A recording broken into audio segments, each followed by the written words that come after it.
Hello there guys, it's Joey and this is I Can't Witch Without Rue. So apologies first and foremost for a lack of videos this week. I've not been very well with one thing and another, girly time of the month at the tail end and all the that goes with that. So we're going to get back into doing a few more videos. We're going to have some more surrounding the Ogham Ash. I have a list of things I want to explore as we approach the full moon. But I thought for today's I Can't Witch Without, we would look at a herb which I really love. It's not particularly interesting just to look at it like like this. In terms of visual oomph, it's perhaps not one of the most peacock style, outlandishly beautiful to look at herbs, but it's probably my favourite herby herb that's not a root and not a flower, if that makes sense. It's a herb which really speaks to me. So, disclaimer before we start getting into the meanings of the herb rue and then my feelings and things around it. The I Can't Witch Without series is not to say you cannot be a witch without using certain things. The purpose of the I Can't Witch Without series is to look at herbs, flowers, etc. that I use regularly in my practice and give my feelings and perceptions and some meanings for whichever thing we're looking at that week. So as usual, we start off with two reference sources for which we look at the generalised meanings as we understand them today. One being from the Scott Cunningham book, The Encyclopedia of Herbs, and the other being from the Paul Beryl book, The Compendium of Herbal Magic, which is by far one of my favourite herbal books, and at some point I will have to get his other one. Right, so from Cunningham's Encyclopedia, rue is given as masculine Mars fire sacred to Diana and Aradia. Powers of healing, health, mental powers, exorcism and love. Magical uses. Rue placed on the forehead relieves headaches. Worn around the neck, rue aids in recuperation from illness and wards off future health problems. Added to healing incenses and poppets. Fresh rue sniffed clears the head in love matters and improves the mental processes. Rue added to bathing breaks all hexes and curses that may have been cast against you, and it is also added to exorcisms, incenses. I have no idea what that was, so don't ask me. Tail end of being sick. Start again. It's also added to exorcism, incenses and mixtures. It is protective when hung up at the door or placed in sachets, and the fresh leaves rubbed on the floorboards send back ill spells sent against you. The Romans ate rue as a preservative against the evil eye, and the plant was also carried to guard the bearer from poisons, werewolves, and all manner of ills. A sprig of fresh rue is used as a sprinkler to distribute salt water throughout the house. This clears it of negativity. Mix fresh rue juice with morning dew and sprinkle in a circle around you while performing magical acts for protection, if desired or needed. Rue is another plant said to grow best when stolen, and indeed its presence in the garden beautifies and protects it. For some reason, toads have an aversion to rue. So there you go. So a fair amount of information in Cunningham's book, which probably means that the compendium is going to be an essay. I haven't actually looked in the compendium yet.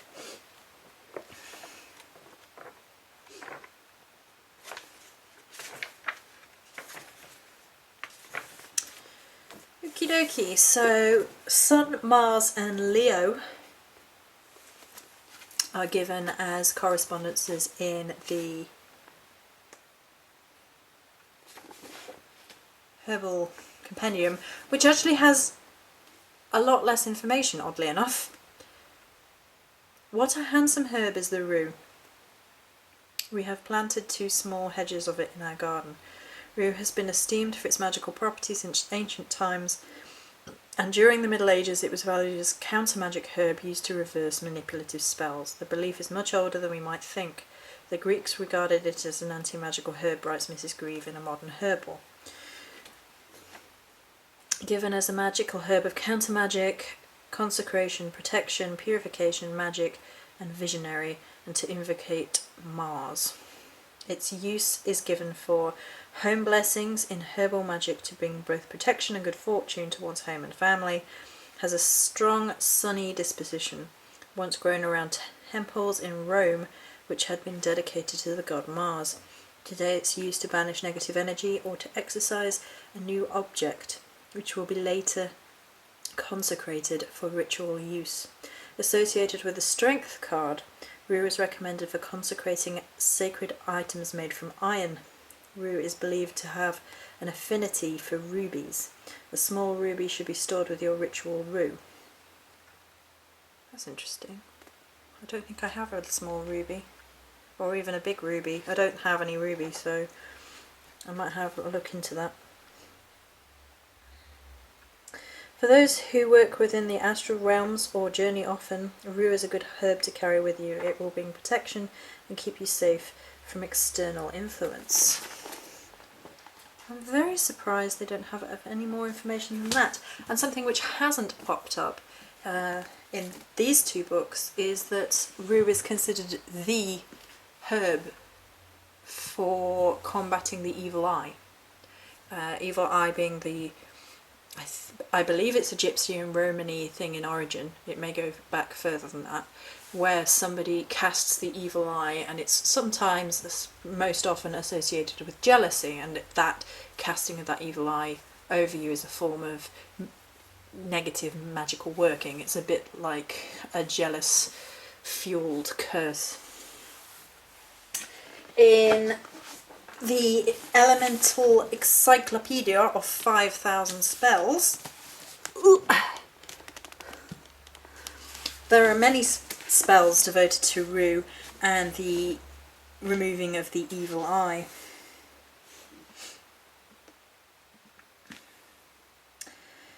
A very basic rue spell given here is to pin a single sprig of rue to your clothing or hair to repel the evil eye. Replace it daily. A rue bathing spell is given by literally mashing up fresh rue, covering with boiling water, let the infusion cool, and bathe the afflicted person within it for cleansing. It's not safe for pregnant women.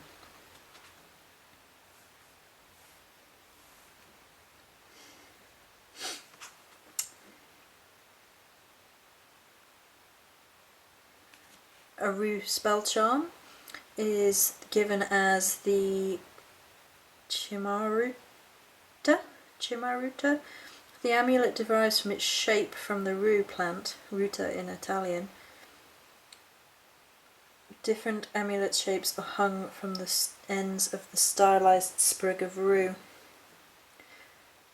Charge and consecrate a chimaruta before wearing for maximum effectiveness, cleanse and power by passing through rue smoke. Hiding sprigs of rue in your clothing, or carry it in a charm bag to foil the evil eye.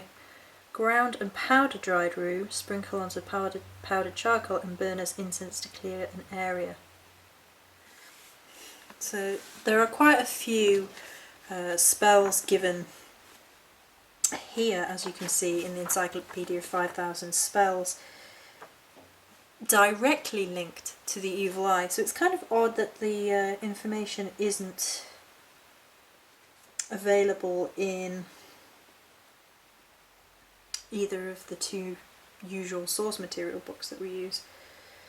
It can also be used for better business, hex breaking, protection of many kinds. So let's have a look at the protection spells. 924 in the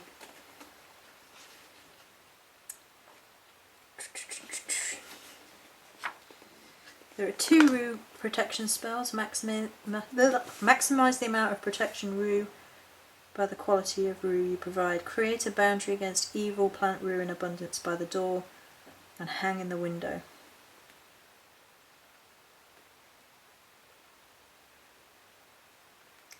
So there you go. Right.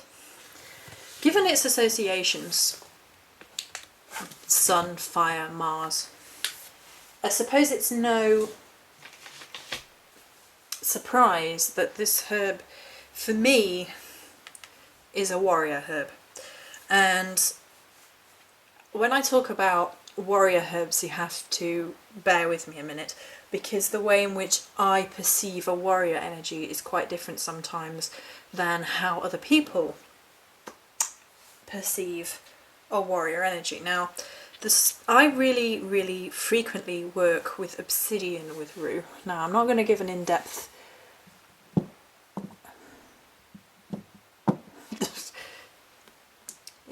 going over of obsidian, because that's going to be a whole video onto itself at some point. But it has that same energy and feeling for me that obsidian does, and they align within energies because obsidian is also associated with Mars. And for me, rue is a proactive protection herb. It deals with any negativity really well. I would add it to healing? Yeah. I would add it to healing and cleansing bath mixtures in a split second. Anything to do with removing hex work, anything to do with removing curse work. It has this incredible energy, and it's very fiery in nature. It just burns through negative spellcasting, negative magics, the evil eye. I've used it for all of those things and frequently do, and it's one of the herbs I get through quite a lot. I really like it. It's really fantastic if you want to work in a solar based energy for getting rid of negativity. So what I mean by that, if you go for fire methods to get rid of negative energy, so you use burning spells, use a lot of candle magic, you might really enjoy sort of drawing down the sun, sunbathing, filling yourself with a solar energy, then rue can work really well in conjunction with these things. And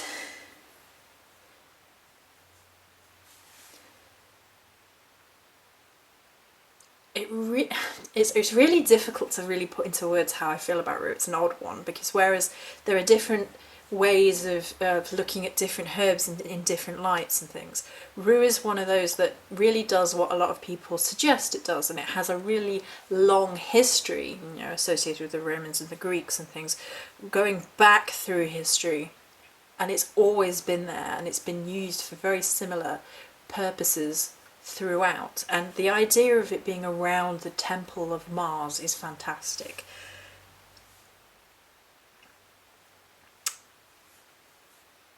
It for me, it invokes this idea that it's always been protecting the sacred, and for me, rue does that in leaps and bounds. It's a protection of the sacred, and it's a reflection of the sacredness of you and your astral journeying and your path working. And rue brings out the idea that that is a part of your sacred path, and that deserves protection, and that deserves to be shielded from outside negative influences and even inward negative influences. It's a really great herb for working through your own psychoses, your own negative feelings, your own sort of self bashing, if you like, for lack of a brain working. And if you're always hard on yourself, and rue sort of has that solar energy where it fills you with an enthusiasm at the same time as it's being quite protective, and it has that element of a fierce pride attached to it, and it could be to do with being associated with the Strength card, the Lion, Leo energies. it brings out this sort of pride and strength that comes from warrior-like energies, and it's not this undutiful pride, it's not an egotistical pride, it's a reminder of the sacredness and of duty at the same time as of protection and strength. It has that very lioness energy, in fact, very, very much so. If I was sort of pinning one animal energy that's close to the energy of Rue, that would be it. And it reminds us to have courage in the face of all things. One thing that negative workings can do, and when we feel under psychic attack, is we start to doubt ourselves. We start to feel that we are unworthy and we've somehow failed in our position as a witch, or however you wish to ascribe label to yourself and your magical working, because there's an element of, oh well, if I was a better witch this would not have happened. And you know, some people will try and encourage you to feel that way as well, as part of the negative working, and Rue just flushes all of that out. It's like, nope, remind yourself that you are sacred, that you are protected, you are on this path for a reason, that you are protected and loved. And Rue really does that, and it brings you back to yourself and back to into alignment with almost, it reminds me of bringing you back into a solar alignment where the sun beams down through all your chakras and you are at peace and you are connected and you are whole, and that's when your strength and your protection is at its strongest. Absolutely. So I think, is there anything else we want to talk about with regards to Rue? We've talked about its powers of dispelling negativity and evil. Oh, I really love it in water form. Now, my Cunningham book just shut itself. It's like, nope, not talking to you. So, yes, that's it. The ghosts in my house are like, you dare read from this book. Give your own opinion. So, in a lot of books it's given as sort of a tool in which you sprinkle water and salt around as a form of asperging your house, of cleansing. However, for me, I really like to add Rue to water blends. There's one in the Celtic book, the Dark Goddess book by Stephanie Woodfield, and that's literally Rue water as a sprinkling around the home, and I love doing that. I think it really combines fire and water, and then a little salt as sort of a bridge. So, you know, you put your salt in your water and you purify your water, and then you add Rue, and then you imbue it with this fiery oomph as you're going through, and then you sprinkle that around your home. I mean, if you wanted to, if you didn't want to have the herb going around your home, it's not difficult to put it in a little cloth and drain it through. You know, you can pour boiling water over Rue in a little bag or in a little strainer, and then sprinkle the water around the home. And I really love it for that combination of energies that really helps purify out, helps exercise out those negative vibes, really gets rid of them. So I think that's it for this video. Really, the commonly given attributes of Rue are what have resounded with me very strongly. I do want to emphasise this idea of having quite a strong warrior-esque, shield-esque vibe. It really is a protector. Strong lion protection energy. And I just love it. I love Rue. So that's it for this video. If you have any different experiences with Rue, please pop them down below. Many blessings.